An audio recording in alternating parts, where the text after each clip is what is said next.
Kirsty here. I want to talk today about HTTP and in particular HTTP caching. Just wanted to look at some additional aspects of HTTP that make the web more efficient. We've looked at HTTP headers and said that the headers are sort of attributes and values that we can look at. We looked at things like content type and so on. But there are a whole family of headers that are actually related to caching. Now, caching is a system whereby the results of a request can be saved for later users. And there's a diagram here. I'm looking here at a site on the Mozilla Developer Network, which is a good resource and reference for this kind of material. So there's a diagram here that illustrates the different kind of caching that we might have. In a sort of plain ordinary set of requests, we have this situation whereby two web browsers are making requests of a web server, and identical requests are just sent straight to the web server. The web server generates a response and sends back the response. And so that's sort of what we've seen so far, with no caching at all. But we can introduce this idea of a shared cache. So in between the browser and the server somewhere, we arrange for there to be another machine which will intercept requests. So requests, instead of going to the web server, go to this shared cache. And the first time the request comes through, the cache doesn't know anything about it, and so sends the request onto the web server and gets a response back. But all subsequent times that the request comes through, the cache knows the result of that request and will, instead of asking the server again, just send back that same result. So this is more efficient. It means that we're saving all of this traffic across the network. We're saving the work of the web server. It doesn't have to do as much work, and so we tend to get a faster response. And typically the place you would have this is on the boundaries of an institution. So the university, for example, has a shared cache, and will pass all of the requests coming from within the university through that cache. And if somebody else has requested that page recently, then you will see the cached version of the page. So this is a shared cache. What we might also see is a local private cache. And so this is the kind of thing that typically is attached to your browser. And so your browser will make a request, and the first time you make it, the request will be sent. But the second and third times that you make that same request, it doesn't need to go out into the web to get the answer, and it can just look in its local cache. So this is really just caching for each user, so each browser has a separate cache, and again has the effect of speeding up responses in that the browser doesn't need to go out onto the web, but obviously you're not sharing that result between different users, so it's somewhat different. So that's the mechanism of caching. It's basically intercepting requests and serving stored versions of the responses instead of actually making the request a second time. Now, we need to be able to control this, however. So this is great, but obviously you can't cache things in all situations. There are some situations where you don't want to cache things because the page may change frequently. So if the page is the first page of a newspaper, then it might update every 5 minutes. If it's a weather observation, it might update once an hour. Whereas if it's a list of local soccer clubs, that might only update once a year. And so different pages will update in different ways, and we need some way of controlling whether or not things are cached. So we've got our two versions of caching.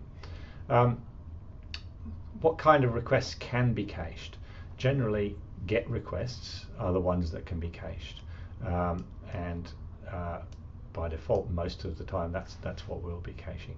But it's also possible to look at what kind of responses are going to be cached. So if we get a 200 request from a GET request, then it's likely we've got some kind of resource back and we can cache that. If we get a permanent redirect 301 request, then I can cache that response. And that response says, don't look here, look there. It gives you another location. And so I can remember where that thing has gone. Because it's moved permanently, it means that that's never going to change, and therefore I can store that in the cache and serve that again. If I get a 404, I could cache that. That might be good to cache or not, because it could be that it's a bug that's been fixed in the site, and if you go look back later, that might work. And then incomplete results basically says that there's partial content. The request comes back with a partial one, but we can cache that as well. And then we can also cache request responses other than GET if we have some kind of cache key, and we might come to that, back to that later when we look at this vary header. So caching needs to be controlled somehow, and the way that we actually control caching, we actually put the server in charge of whether or not the page that they are serving should be cached or not. And that makes sense because the server is the system that knows whether or not that content is likely to change and how frequently or how long that is going to be able to be cached for. And so we have a HTTP header. This is HTTP 1.1, this cache control header. The cache control header can have a number of different values and things in there. That basically this is about controlling the behavior of any cache that exists between the browser and the server. So any cache that is going to remember the content that we're sending back. So what kind of values can cache control have? Firstly, it can say, please do not cache this content. So cache control no store, cache control no cache, no store, must revalidate. That basically would prevent the cache remembering that page. It would always go and get make the request and pass the request on every time if that header is present. So there we have the no cache option. It's possible to have private and public caches. So we're seeing we've got different kinds of caches. One that is a public shared one that's shared by many users, and then one that is private. And so the cache control header can actually delineate which of these applies. Usually if you have done some authentication, then the cache will, if it's a public cache, will not remember the results because it assumes that if it's authenticated, and you can use headers for recording authentication, it assumes that if it's authenticated, then it's going to be private. But you could have a cache control public statement in that case to say, well, you could remember this anyway. Similarly, if you say cache control private, then a shared cache will not remember that, but your local cache that's attached to your web browser will remember. We can control how long things are cached for, and so we have this possibility of having a max age statement inside the cache control. If you want to make sure that the cache remembers things for a long time, then you put a large number of here. This is number of seconds, and so in this case the cache control is a very large number of seconds, which basically means that this is going to persist in the cache for a very long time, for a number of years. So that makes sure that it's a very aggressive caching. Of course, we could say max age is 0 or max age is 60 seconds if we know that this content is going to change frequently, or at what frequency. After that time, the cache knows that it should, if it gets a new request, it should go and get a new copy of the page. We can then also control whether or not the cache does some validation of the request. So we could have a must revalidate key as well in there. Let's have a look at how these work. So here is an example of caching in action. We have a client on this side, the cache in the middle, and the server on the right hand side. So client 1 makes a request for /doc. The cache doesn't have anything in it, and so the request is forwarded. We get back a response which says cache control max age is 100. So it's able to put that document in the cache with a tag saying we keep it for 100 seconds and then return that back to the client. A second client comes along here, makes the same request 10 seconds later. The cache looks in its store, says I have a copy of that document, it is still within its valid age, and it will send that back with the response. Client 3 comes along 100 seconds later, makes the same request. It says, well, I've got this document in the document store, but it is now too old. And so what it can do is send a request off to the server, but it can use this other header called if non-match, and says basically, well, I have this copy. Please give me a new copy if I've got a one that's out of date. So we're actually asking for the server to basically validate this copy that we have. The server here can then respond 304 not modified, and then the cache knows that in fact the version it has is fine, and it can reset its age and then return that response. So you can see different headers are being used here. We've got the cache control header, but then we're also using this if non-match header and others as well to determine what to actually do. So there's something there about how we work out the response, whether to refresh something or not.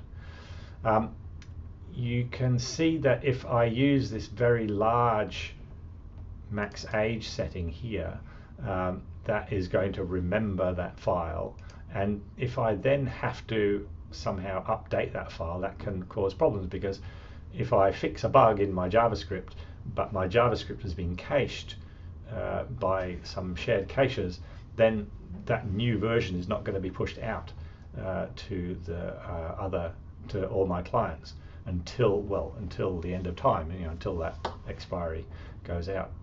And so there's a technique described here called revving, which basically says that instead of what you should do is add on some kind of version number to your JavaScript and CSS file names, things that might change, but you want them to be cached if possible. And so you would just add a version number, for example, on your JavaScript, and then when you change your JavaScript, you update the version number, and now it's actually a different file that's being requested, a different URL, and so the cache would not apply to that version. And so there's a bit of an explanation there. A final thing about cache validation, that thing that we said if modified since actually works on this thing called an e-tag.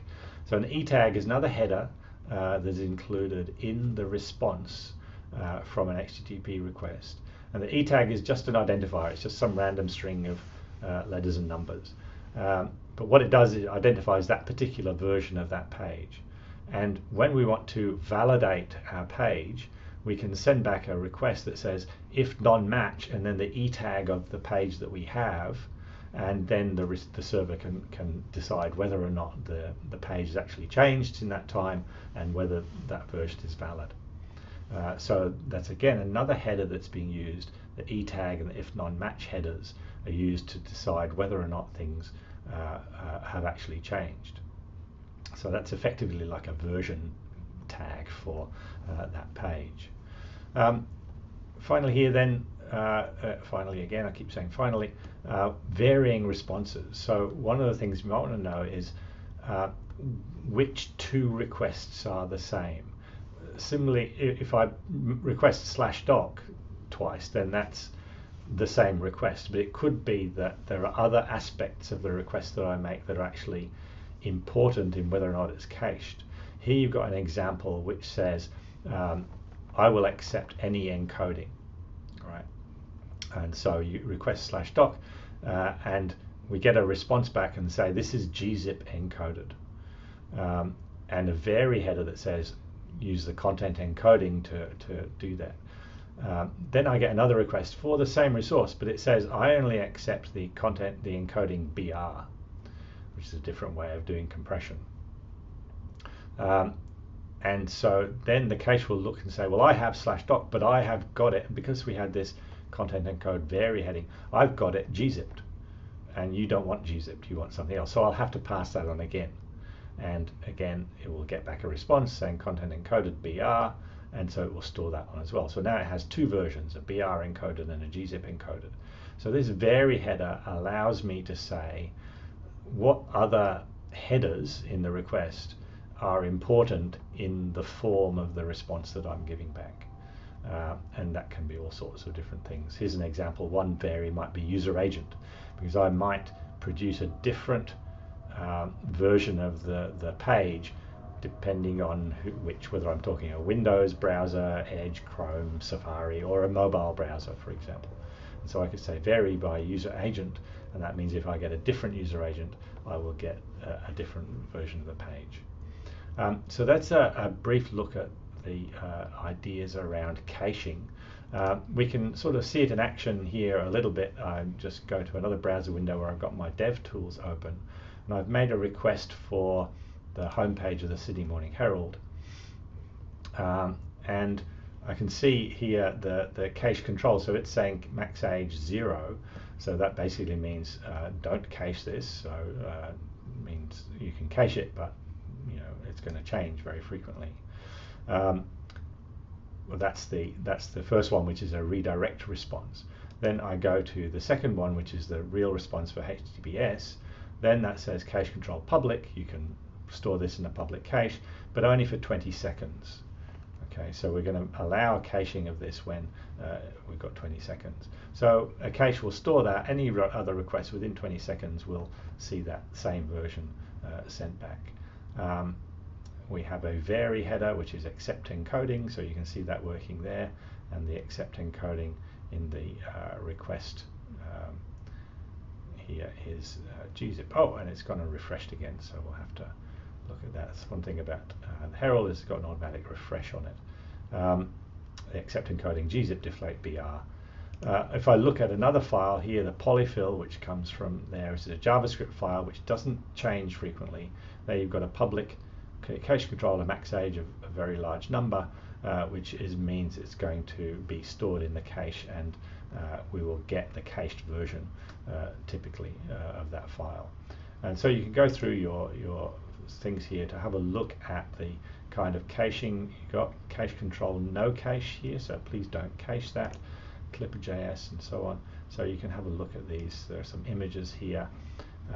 Cache control private no transform max age is a sort of medium kind of number for a couple of hours or so.